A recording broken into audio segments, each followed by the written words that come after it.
Aujourd'hui, je suis dans l'un des lieux les plus radioactifs de Paris et c'est carrément pas rassurant. Parce que la radioactivité, elle est perceptible par aucun de nos 5 sens. On peut ni la toucher, ni la sentir, ni la voir, ni l'entendre ou la goûter.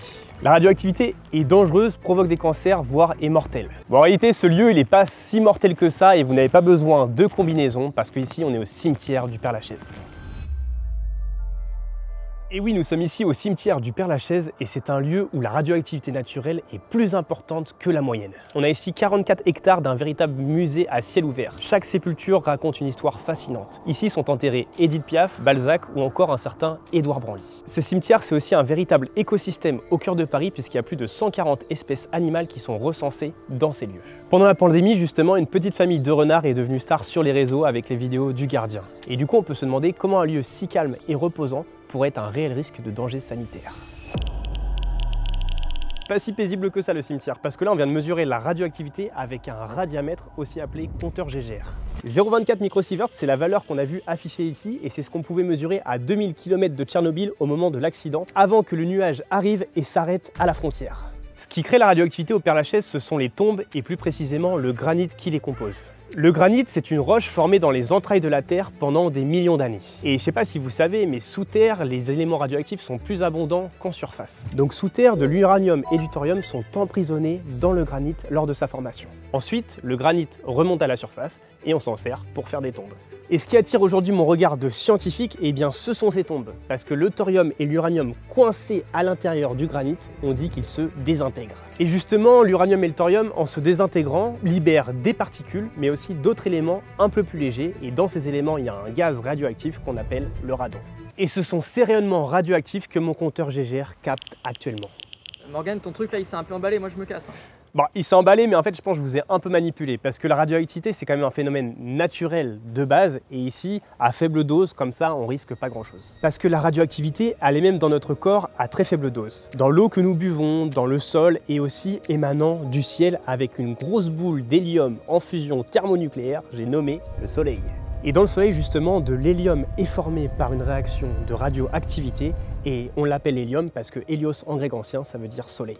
Et ça veut dire que quand vous êtes en avion, eh bien vous êtes plus près du soleil que du sol, donc vous êtes plus soumis à la radioactivité. J'avais d'ailleurs fait une expérience avec mon compteur GGR en plein vol et je peux vous dire, lui aussi il s'emballait. Ça montait à 0,07 microsieverts. Ah. Il faisait cric, cric, cric, cric. Ah ouais. Mais du coup, d'où vient ce phénomène? Notre corps, l'eau que nous buvons ou l'air que nous respirons, tout ça, tout ce qui nous entoure est composé d'atomes. Prenons par exemple ce verre d'eau. Si on pouvait zoomer très fort dessus, on pourrait voir des molécules d'eau, elles-mêmes composées d'atomes. Dans chaque atome, il y a un noyau composé de protons, les particules positives, et de neutrons, les particules neutres. Aussi d'électrons chargés négativement qui orbitent à toute vitesse autour du noyau et également d'énormément de vide. La majorité des atomes sont stables, c'est-à-dire qu'ils sont chill si on ne les dérange pas. C'est parce que les neutrons et les protons qui les composent ont des forces de cohésion très importantes. Certains éléments sont instables, ils ont envie d'en découdre. Pour d'autres, ce sont leurs isotopes qui le sont. Pour comprendre simplement c'est quoi un isotope, dites-vous que c'est un élément, un atome, qui a mangé trop de neutrons. Et pour simplifier ça, imaginez que les neutrons, c'est de la raclette. Il arrive que ces éléments soient trop lourds. Tu comprends, ils ont mangé trop de raclette, ils le supportent pas bien et du coup, ils ont de l'énergie à libérer. On peut modéliser ça par une envie de chier, tu vois.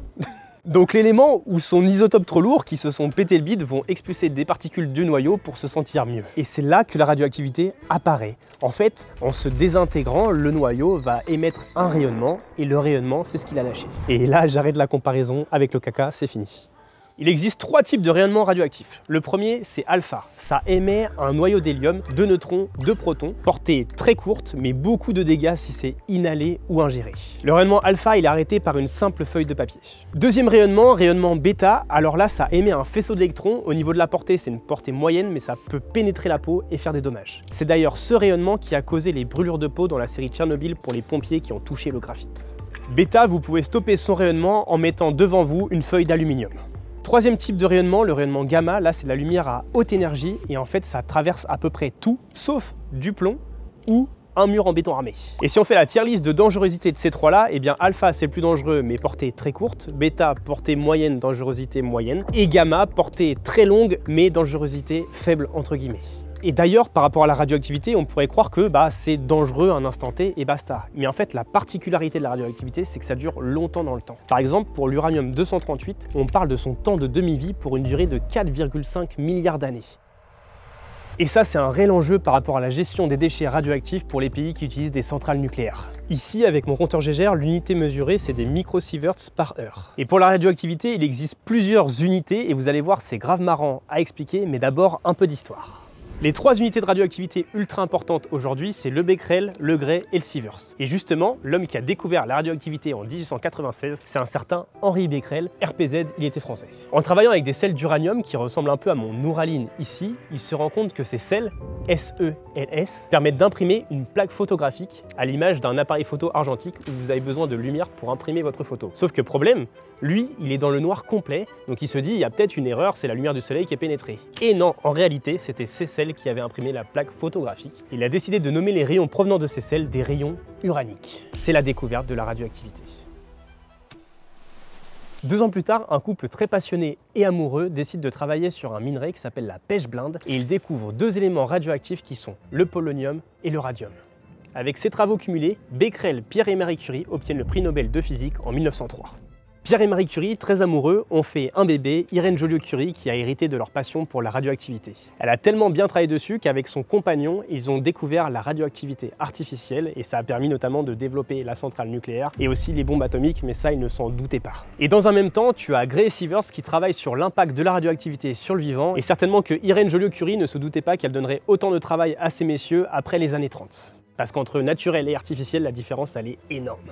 Revenons à nos unités de radioactivité et vous allez voir, ça fait écho à l'histoire que je viens de vous raconter. Pour capter les unités de radioactivité, c'est super simple et pour ça, il faut juste imaginer une grosse bataille de boules de neige. Au milieu d'une bataille de boules de neige, vous vous faites fracasser par des boules de neige, et donc par la radioactivité, et vous avez vu, ça peut faire mal. Le becquerel, c'est simple, c'est le nombre de boules de neige qui sont émises par seconde. Donc si je lance 5 boules de neige en une seconde, j'ai émis 5 becquerels. Mais attendez, avec cette méthode de 5 lancés par seconde, ça ne me dit pas lesquels ont touché leur cible. Donc pour ça, il y a le gray. Le gray, c'est le nombre de boules que vous êtes mangé, mais en termes d'énergie, donc on prend aussi en compte la force que j'ai mis dans mon lancer pour shooter Amaury. Donc plus le lancer est fort, plus ça marque de points. Tiens. Ah bah c'est bien Neil, super pour l'appareil photo, génial! Mais voilà, dans la bataille de boules de neige, le problème du gray, c'est que ça ne prend pas en compte la zone qu'on a touchée, ni le type de boule de neige. Et c'est là que le sieverts intervient. Le sieverts, ça va te représenter le danger réel pour ton corps, donc prendre en compte le type de boule. S'il y a un gros glaçon à l'intérieur, ça va faire beaucoup plus mal. Et la zone du corps qui a été touchée. Une boule en pleine tête, ça fait plus mal qu'une boule sur le bras. Il va donc prendre en compte le type de boule, le type de rayonnement, si on est sur la radioactivité, et la zone touchée. Un rayon alpha dans les poumons, c'est beaucoup plus dévastateur qu'un rayon gamma qui traverse votre main, par exemple. Et du coup, ici, au Père-Lachaise, on est plus proche des flocons de neige qui nous tombent dessus qu'une grosse bataille de boules de neige avec des mammouths envoyés en plein visage. Par contre, la radioactivité qui émane du granit est fascinante et illustre bien la radioactivité naturelle présente tous les jours autour de nous. Allez, on regarde ça d'un peu plus près. On l'a dit tout à l'heure, l'uranium et le thorium présents dans le granit se désintègrent. Ils forment le gaz radon qui émane de la roche et qui lui-même est radioactif. Mais ça ne s'arrête pas là. Comme les autres particules radioactives, le radon a besoin de se désintégrer, de se soulager quoi. Alors en se désintégrant, il lâche un noyau d'hélium composé de 2 protons et de 2 neutrons. L'hélium est la particule éjectée et il forme du polonium-218. À la base, le radon c'est 222 protons et neutrons. Vous en avez enlevé 4 pour faire l'hélium, il en reste 218. Vous formez un nouvel élément, le polonium-218. Le polonium-218 formé a lui aussi mangé trop de raclette, il va donc continuer ce jeu de poupée russe avec différents éléments, les uns à la suite des autres, et vous avez une succession de désintégration radioactive.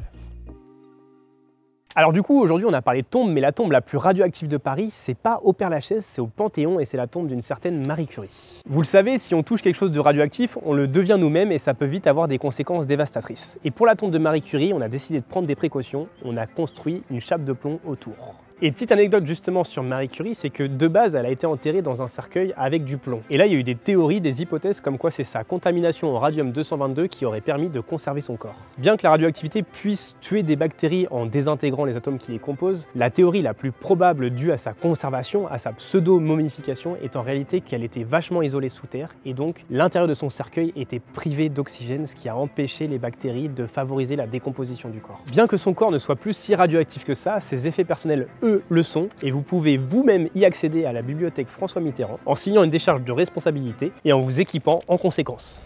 Si la tombe de Marie Curie est très dangereuse, c'est parce qu'elle a travaillé avec des éléments très radioactifs une bonne partie de sa vie. La radioactivité ici présente peut s'apparenter à des flocons de neige, donc quasi inoffensive. Par contre, on reste tout de même vigilant puisque le radon est la deuxième cause de cancer du poumon en France, juste après le tabac et juste avant l'amiante tout de même. Un des facteurs super importants par rapport à la radioactivité, c'est le temps d'exposition. Si tu passes 1 minute dans un lieu radioactif, c'est pas très grave. Si tu passes plusieurs jours, plusieurs années, là ça devient problématique. D'où le fait que des gens puissent visiter le périmètre autour de Tchernobyl, s'ils n'y restent pas longtemps, ce n'est pas problématique en tant que tel. On évite donc de décorer du sol au plafond sa maison avec du granit s'il vous plaît, ou de vivre tout simplement dans une cave en granit.